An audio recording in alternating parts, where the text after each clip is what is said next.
America BRICS ಕರೆನ್ಸಿಯ ಬಗ್ಗೆ ಯಾಕೆ ಅಷ್ಟೊಂದು ಬೆವರನ್ನು ಇಳಿಸ್ತಾ ಇದೆ ಅನ್ನೋದಕ್ಕೆ ಸಂಬಂಧಪಟ್ಟಂತೆ ಈ ಒಂದು ವಿಡಿಯೋದಲ್ಲಿ ಪ್ರಮುಖವಾಗಿ ನೋಡೋಣ.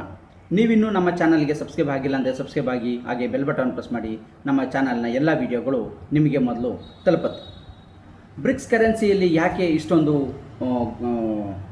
ಎದುರ್ತಾ ಇದೆ ಬ್ರಿಕ್ಸ್ ಕರೆನ್ಸಿಯ ಬಗ್ಗೆ ಅಂತಂದರೆ, ಕಳೆದ ಬಾರಿ ಬ್ರಿಕ್ಸ್ ಸಮ್ಮೇಳನ ಏನು ನಡೆಯಿತು, ಇದರಲ್ಲಿ ಕೆಲವೊಂದು ನಿರ್ಣಯಗಳನ್ನು ತಗೊಳ್ಳಾಯಿತು.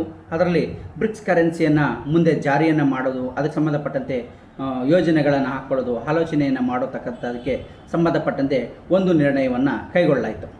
ಸೊ ಇದರಲ್ಲಿ ಪ್ರಮುಖವಾಗಿ ಇರುವಂಥ ರಾಷ್ಟ್ರಗಳು ಭಾರತ, ಚೈನಾ, ರಷ್ಯಾ ಮತ್ತು ಸೌತ್ ಆಫ್ರಿಕಾಗಳು. ಇವು ಪ್ರಮುಖವಾಗಿ ಇದರಲ್ಲಿ ಇವೆ.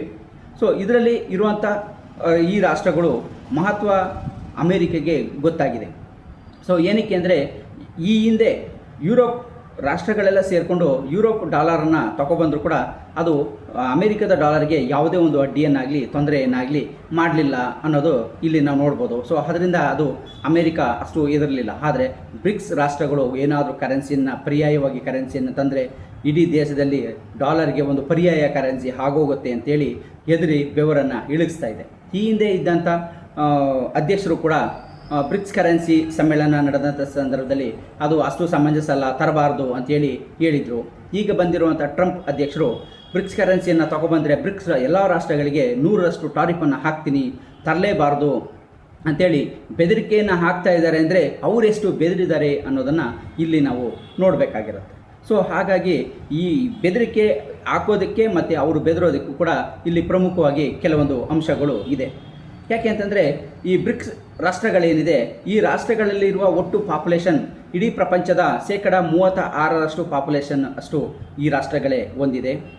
ಹಾಗೆ ಭೂಮಿಯ ವಿಸ್ತೀರ್ಣಕ್ಕೆ ಸಂಬಂಧಪಟ್ಟಂತೆ ನೋಡೋದಾದರೆ 25% ಭೂ ವಿಸ್ತೀರ್ಣವನ್ನು ಹೊಂದಿದೆ. ಮತ್ತು ಪ್ರಪಂಚದಲ್ಲಿ ನಡೆಯುವ ವ್ಯವಹಾರಗಳಿಗೆ ಹೋಲಿಕೆ ಮಾಡಿಕೊಂಡ್ರೆ 30% ಪ್ಲಸ್ ವ್ಯವಹಾರ ಈ ಒಂದು ರಾಷ್ಟ್ರಗಳಲ್ಲಿ ನಡೀತಾ ಇದೆ. ಸೊ ಹಾಗೆಯೇ ಹೂಡಿಕೆ, ಬೇರೆ ದೇಶಗಳು ಹೂಡಿಕೆಯನ್ನು ಈ ಒಂದು ರಾಷ್ಟ್ರಗಳಲ್ಲಿ, ಬ್ರಿಕ್ಸ್ ರಾಷ್ಟ್ರಗಳಲ್ಲಿ ಮಾಡ್ತಾ ಇರುವಂಥದ್ದು 19-20% ಹೂಡಿಕೆ ಆಗ್ತಾ ಇದೆ. ಸೊ ಇದು ಇನ್ನು ಮುಂದಿನ ದಿನಗಳಲ್ಲಿ ಹೆಚ್ಚಾಗುವ ಸಾಧ್ಯತೆ ಕೂಡ ಇದೆ. ಸೊ ಹಾಗಾಗಿ ಇಲ್ಲಿ ಒಂದು ಪರ್ಯಾಯ ಕರೆನ್ಸಿಯನ್ನು ತಗೊಬಂದರೆ ಬೇರೆ ರಾಷ್ಟ್ರಗಳು ಇದಕ್ಕೆ ಅಡಾಪ್ಟ್ ಆದರೆ ಇದರ ವ್ಯವಹಾರದ ಪ್ರಮಾಣ ಹೆಚ್ಚಾಗ್ಬೋದು. ಆಗ ಈಕ್ವಲ್ ಆಗಿ ಒಂದು ಡಾಲರ್ಗೆ ಪರ್ಯಾಯವಾಗಿ ಒಂದು ಕರೆನ್ಸಿ ಬರುವ ಸಾಧ್ಯತೆಗಳು ಇದೆ.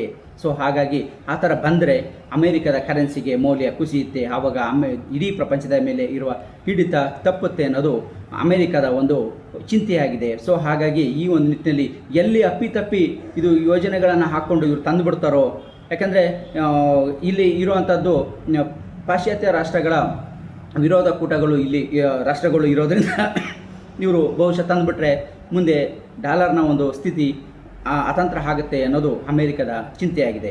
ಸೊ ಆದರೂ ಕೂಡ ಇತ್ತೀಚಿನ ದಿನಗಳಲ್ಲಿ ಭಾರತದ ವಿದೇಶಾಂಗ ಸಚಿವ ಜೈಶಂಕರ್ ಅವರು ಒಂದು ಹೇಳಿಕೆಯನ್ನು ಕೂಡ ನೀಡಿದರು.